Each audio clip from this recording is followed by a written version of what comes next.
안녕하세요. 매일의 건강이다. 청담인 한의원 한의학 박사 안상원입니다. 오늘은 포도, 콜레스테롤을 낮추고 심장병 예방 효과가 라는 주제입니다. 포도 많이들 좋아하시죠? 저도 이 한 번 먹기 시작하면요, 완전히 다 먹을 때까지 손을 중간에 중단하기 어려운 과일 중에 하나가 바로 포도입니다. 여름철에 많이 먹는 과일 중에 하나인데요. 코로나19 때문에 집콕 쪽이 많이 늘어나고 있습니다. 활동 반경이 좁다 보니까요, 운동 부족으로 뱃살이 눈에 띄게 나온 사람들이 많이 늘고 있습니다. 우스갯소리로 확 찐자, 확 쪘다라는 그런 표현들도 하는데요. 먹는 즐거움을 느끼면서 비만 예방에 도움이 되는 식품은 없을까? 포도의 의외의 효능에 대해서 알아보겠습니다. 첫 번째는요, 콜레스테롤을 낮추고 심장병 예방에 도움이 됩니다. 포도가 좋은 식품이라는 것은 많은 사람들이 알고 있는데요. 과연 어떤 건강 효과가 있냐라고 물으면 대답을 잘 못하실 겁니다. 포도에 함유되어 있는 여러 성분 가운데요, 레스베라트롤에 주목해 보십시오. 연구에 따르면요, 포도에는 콜레스테롤을 낮추어 심장병을 예방할 수 있는 레스베라트롤이 들어있다고 하는데요. 이 성분은 혈관 확장제 역할을 해서 협심증과 뇌졸중 등 심혈관 질환 발생 가능성을 줄여준다고 합니다. 레스베라트롤은요, 식물이 자기 방어를 위해서 만들어내는 물질 중에 하나로 사람의 혈관에 낀 노폐물을 씻어내는 역할도 한다고 합니다.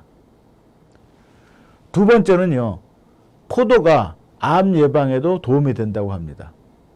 국립암정보센터의 자료에 의하면 포도에는요, 항산화 물질인 안토시아닌, 또 라이코펜, 레스베라트롤 성분이 풍부해서 체내에서 발암 물질을 해독해내는 효과, 또 전립선 암 예방에 도움이 된다고 합니다.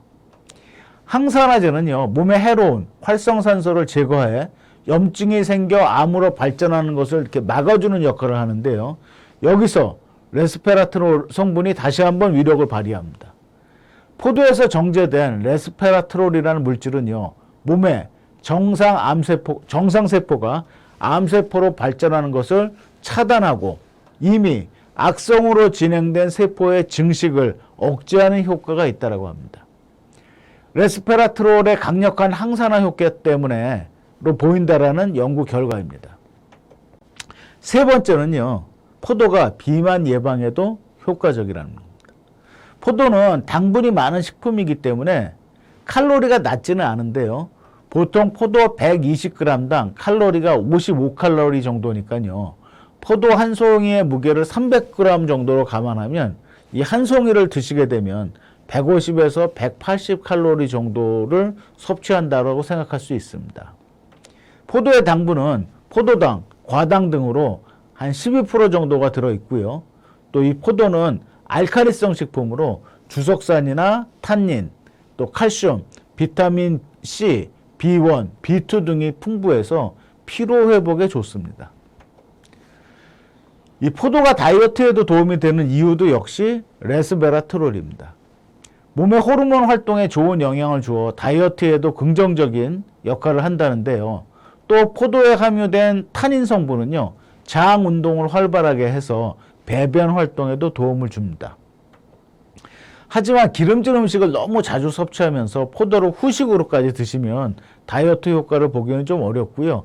아침이나 저녁 식사 때 다른 음식의 섭취량을 좀 줄이고 대신에 포도 한 송이를 드시는 것이 비만 예방에 도움이 된다는 것입니다. 자, 네 번째는요, 포도를 드실 때는 이 포도 씨와 껍질을 같이 드시는 게 더 좋습니다. 포도 껍질과 씨의 가치는 비교적 많이 알려져 있습니다. 포도의 항산화, 항암 효과, 혈중 콜레스테롤 수치는 낮추는 폴리페놀 성분이 포도 100g에는 중에 씨가 가장 많고요. 그 다음에 껍질에 많고 알맹이에는 실제로 그 좋은 성분들이 좀 적다라는 거죠. 하지만 포도에 묻어 있는 농약 성분이나 이물질 때문에 이 껍질째 드시는 거를 걱정하시는 분들이 계시는데요. 식품의약품안전처는요, 소비자의 안전을 위해 포도 등의 농산물에 대한 농약 18가지 종류의 기준을 마련해 놓고 잔류 농약을 관리하고 있습니다. 만약에 그래도 걱정이 되신다면 포도를 식초나 베이킹소다에 약간 섞은 물에 흔들면서 씻으신 후에 다시 흐르는 물에 꼼꼼하게 세척하시면 껍질째 드실 수 있습니다. 포도 알갱이 표면에 가루를 뿌린 것처럼 하얗게 되어 있는 경우들이 많이 있죠. 자, 이것은요, 농약이 아니고 포도의 당분이 껍질로 새어나와서 굳은 것입니다. 가루를 뿌린 것처럼 되어 있는 쪽이 달며 또 사람의 손이 닿지 않아 신선하다라는 증거라고 생각하시면 됩니다. 오늘의 정보가 도움이 되셨다면요, 좋아요 버튼, 구독 버튼 눌러주시고요. 이상은 청담인 한의원 원장 안상원 박사였습니다.